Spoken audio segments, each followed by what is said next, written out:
بسم اللہ الرحمن الرحیم۔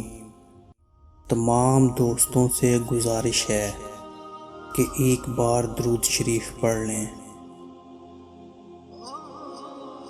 سب تعریفیں اللہ تعالیٰ کے لیے ہیں اور اس کا لاکھ لاکھ شکر ہے کہ اس نے ہمیں ظاہری و باطنی بے شمار نعمتوں سے نوازا ہے۔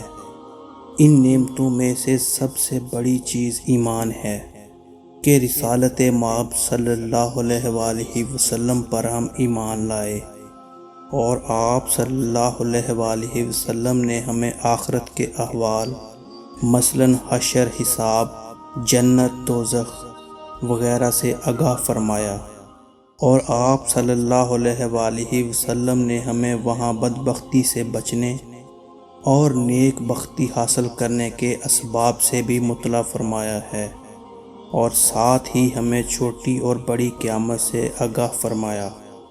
میرا نام ہے سہیل مقبول اور آپ دیکھ رہے ہیں کریم ٹی وی۔ حضرت علی رضی اللہ تعالی عنہ نے فرمایا، دنیا کا سب سے خوبصورت پودا محبت کا ہوتا ہے، جو زمین میں نہیں بلکہ دلوں میں اگتا ہے۔ اگر تم موت کی رفتار کو دیکھ لیتے تو امیدوں سے نفرت کرتے اور کبھی ان کو پورا کرنے میں مصروف نہ ہوتے۔ رشتے خون کے نہیں، احساس کے ہوتے ہیں۔ اگر احساس ہو تو اجنبی بھی اپنے ہو جاتے ہیں، اگر احساس نہ ہو تو اپنے بھی اجنبی ہو جاتے ہیں۔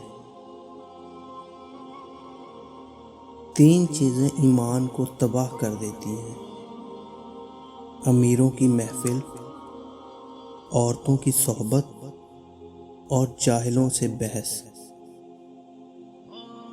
کامیابی حوصلوں سے ملتی ہے اور حوصلے دوستوں سے ملتے ہیں، اور دوست مقدروں سے ملتے ہیں اور مقدر انسان خود بناتا ہے۔